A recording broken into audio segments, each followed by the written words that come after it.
Welcome back. This month's book review is going to be slightly different. It's a book called Feasting from the Black Cauldron. Let's get the full title here. Feasting from the Black Cauldron, Teachings from a Witch's Clan. And it's by someone named Amaranthus. Now, it's a good book. Don't get me wrong. This is a very, very good book if you want to learn more about witchcraft. What I found really difficult about the book, and difficult in terms of recommending, is that it's written from the perspective of someone who is entering a coven, but not any coven, specifically their coven. So it does go into a lot of just general stuff like clairvoyance, clairaudience, and all of that stuff, and how you distinguish the psychic senses, and going into some kind of basic principles and practices and whatnot. But it is very much focused on, as I said, someone who is wanting an introduction to the actual belief system of the clan, of the coven itself, and particular rituals that they may be introduced to and exposed to, but obviously not revealing too much, because when you are going into a coven, there's a lot of stuff that they don't want to talk about in public or to the public, because it's coven specific material. So this is really an introduction to witchcraft in general, but more specifically to how the coven works and the magic that they actually use. Now, I want to go through, rather than giving you a review of the actual book, I'll read some of the sections and passages at the end, but I want to actually pinpoint things that people have said about this. Now, one of the interesting things is, I only found out after I'd finished reading it, is this was actually published by Pendrake Publishing. And Pendrake Publishing was started by one of my absolute favorite people, and one of my mentors in the past, whose name was Peter Padden. And he started Pendrake Publishing, and etc. etc. For a while after he started, I actually was trying to do printing here in South Africa and actually sell his books for him. It didn't really take off at the time. It was several years, well, more than several years ago, a couple of decades ago actually. But he was one of my absolute favorite people and favorite. I loved the way he explained things. I loved the way he taught. I loved the way his practice in general was just brilliant. So, published by Pendrake Publishing, so I have a lot of respect for the people who actually published the book. So there is that aspect. There were some things in the book concerning specific law, specific terminology, uses of words that I wasn't familiar with, and it seems like it fits more into American traditional witchcraft. Now, I'm going to just show you, let me just scroll down to about the author, because this is what I found interesting. It says Amaranthus is a magister in the clan of the Sacred Flame, a family of witches who practice and teach witchcraft non-Wiccan tradition that has roots originating in France, as opposed to the more common BTW, or British traditional witchcraft.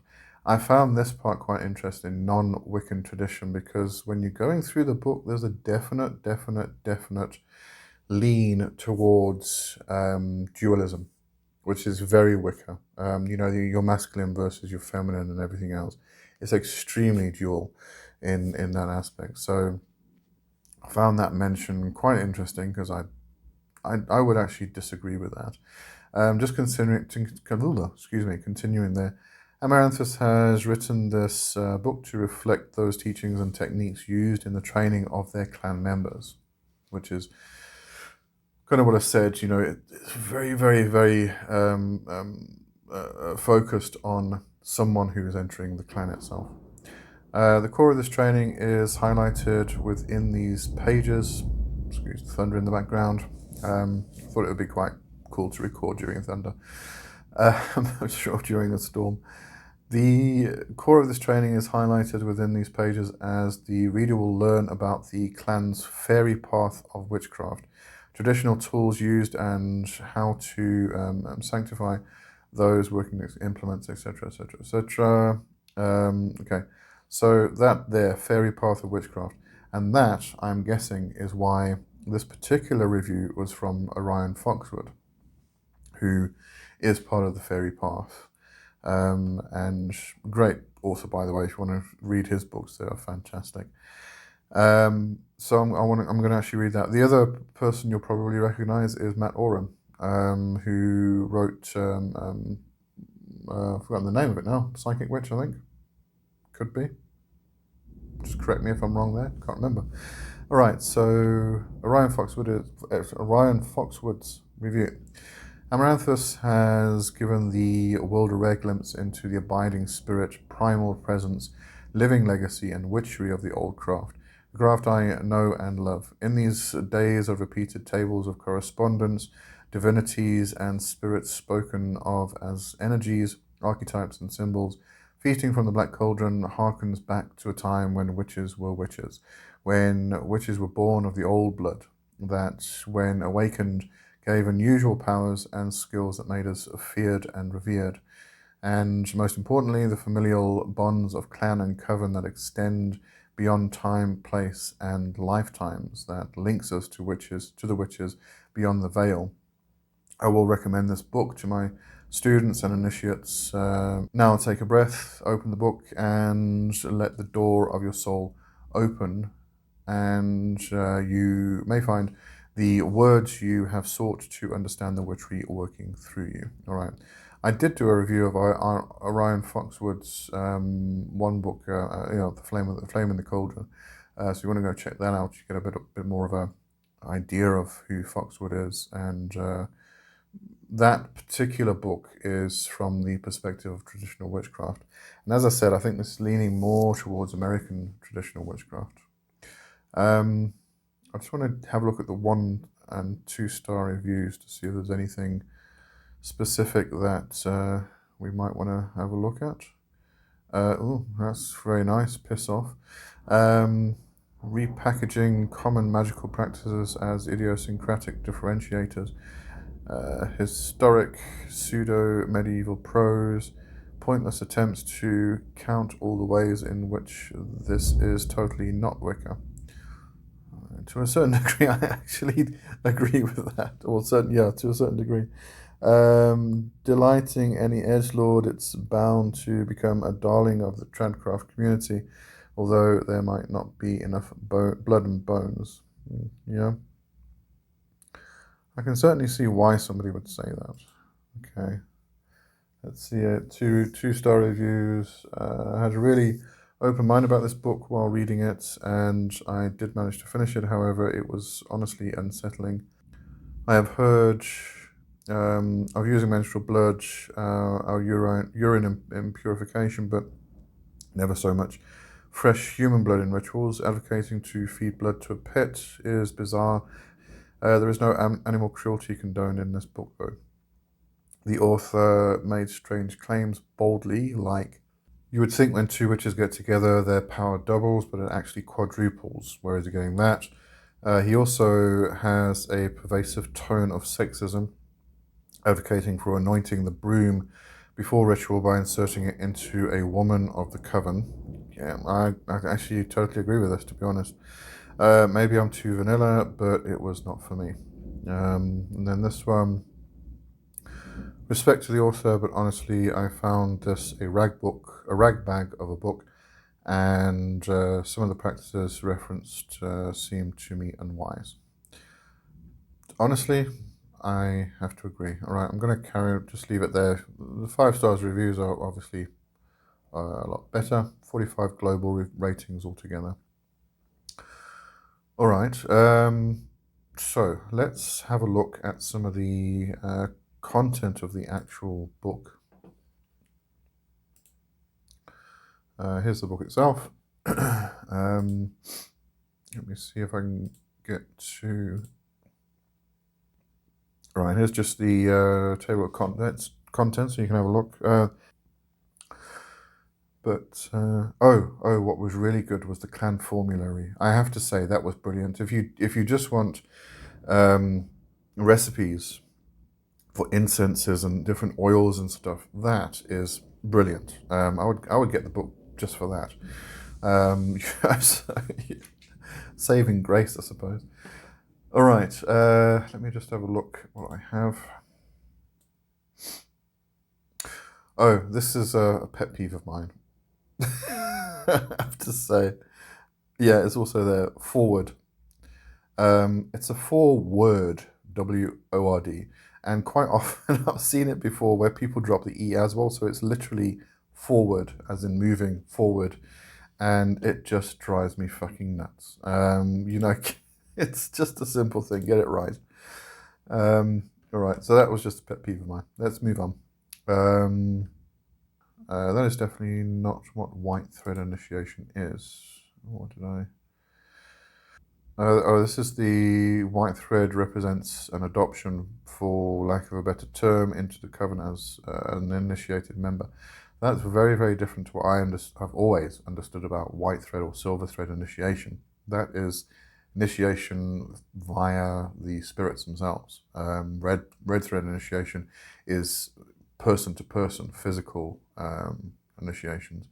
I'm not sure where that came from. I don't know. Maybe it's a thing that I don't know about. Quite possible.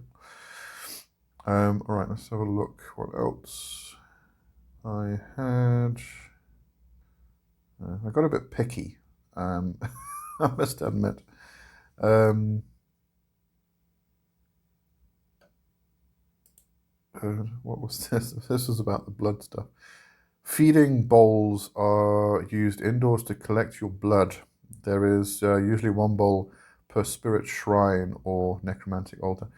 This is the bloodletting part, and I have to say, it does sound like, you have to kind of like open a vein or open an artery and literally fill a bowl of blood to give to the spirits. Bit misleading and a bit weird, but maybe it's just a different way of interpreting something that didn't actually come across in the writing. I'm not sure. All right, let's see what I had here. It is a tradition among many covens that the phallic end of the broom is inserted into a female coven member to sanctify it. Now, this is something that's been spoken about for a long time. And this actually refers to the witches taking their journeys to the Sabbats. And it was speculated that the flying ointment would be applied to the broom end, the phallic end of it, and then inserted into the vagina of the witch in order to apply the flying ointment so that they could then take astrally to, or go astrally to the Sabbat. And it's been found to be completely and utterly false. It's a very misogynistic, patriarchal view of practices. And so to say that, I think they kind of tapped into that patriarchal aspect and the mention of it and kind of brought it into their coven. It's a bit weird. It's a bit strange, I must say. But that's just me. I also mentioned something I didn't know. Apparently, it's not all traditional witches, not all covens, but some actually do practice this. In Wicca, the besom never actually touches the ground. Not something I actually knew. All right, let's have a look. What else do we have? Just check. The broom is also used to drive rain, thunderstorms, and high winds away from the witch's property in terms of need. This is done by tracing specific sigils on the dolmen and burning an incense of banishment, then taking the broom in hand and sweeping the weather away from you and yours. Again, chanting is required, but this time focusing on sending the weather away. You see, this is the kind of example where the kind of things I kind of enjoyed about the book, because that's something I didn't know about, never heard about, never thought about. We use the besom to kind of sweep the negative energy and clear the space that we're going to be working in ritually. So this kind of thing kind of makes sense. Not all witches are going to practice this. Not all witches are going to agree with it, probably. But I thought it was, these little insights and practices that actually come up here and there, which are quite valuable and they're good. So this is why I say it's worth reading, but just keep an open mind and also remember that it is very specific to someone entering the coven. All right, then I made a note. Hang on, let me just read the note. There is definitely a Wiccan dualism feel to this practice. To say that certain tools should only be used by men or women is extremely binary. Now, how do they accommodate for gay or non-binary people? That was specific to this. And as I said, you kind of find it throughout the book, but this was just as there are tools and symbols that are specific to the Magistra. The stang is a tool used to represent the horn god and should be used by the magister only. So the magister is the masculine, what you might call the priest, and then the magistra would then be the priestess, the feminine, the female aspect of that particular station in the coven itself. So here you're talking about the priest and the priestess in reference to make it simpler. So this is basically saying that the stang, which as far as I'm concerned is used by everybody because it's a representation of the horn god, it's often used as the altar itself. It's dressed and it's often placed in the center as a focal point for people doing treading the mill or doing some kind of circular chanting, getting into trance state. It can be placed on the edge. As I said, the altar, a lot of people, witches, will actually move it around seasonally and dress it seasonally, so it becomes an altar representation. But it often is, it usually does represent the horn god because it's the stang, it's the horns. But to say that it should be used by the magister or in reference the priest only, I think is very sexist. And this is what that particular review is talking about. There's a lot of sexism in here. So yeah, I do kind of agree with that review.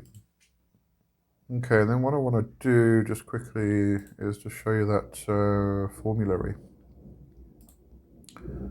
Just some of that, so just give you an idea of, what to expect. So incense formulas for sorcery, you've got your serpent incense. You've got for reversing magic, your fairy blue divination incense. So these are amazing, and then you've got some necromantic stuff. You've got some blood moon, some horn god incense. Sorry, I don't want to show you all of it because otherwise, it's a bit of a copyright infringement, to be honest. You've got Samhain incense, winter solstice, Beltane, all of the different sabbats you can incense as well. And then magic oils, altar oil, fairy flower oil, fairy blood oil, green fairy oil, ignis oil, horn god oil. So you've got all the various oils that you can use. So yeah, the formulary is brilliant. Just loads and loads and loads and loads recipes for incenses and oils. So that was really good. But that basically is it for this review. As I said, a bit of a different review. I was very much in two minds about this book. It is a good book. It's definitely worth reading. There are bits here and there that are valuable, but at the same time, there are aspects of it which are completely irrelevant because they are very specific to the clan itself and entering the clan. Things you need to know before you actually start. And if you're not entering the clan, it is very, very irrelevant. There's the dualism, which is very Wiccan. To say that it's non-Wiccan, I don't think is it's true. There is the sexism, the patriarchal aspects that kind of got brought into this. That was a bit disappointing, I must say. But yeah, make up your own mind. As I said, definitely worth it, worth a read. Just to kind of extract bits and pieces that you might be able to use in your own practice. But other than that, yeah, not really sure. The link to the book is in the description to Amazon if you want to go read it there, or sorry, purchase it there. It is an affiliate link, so I do get a small commission. I do thank you if you go and buy through my links, because it helps me to get more books that I can then review. All right. So, that's it for today, and thanks for watching. Hope you enjoyed that. Cheerio.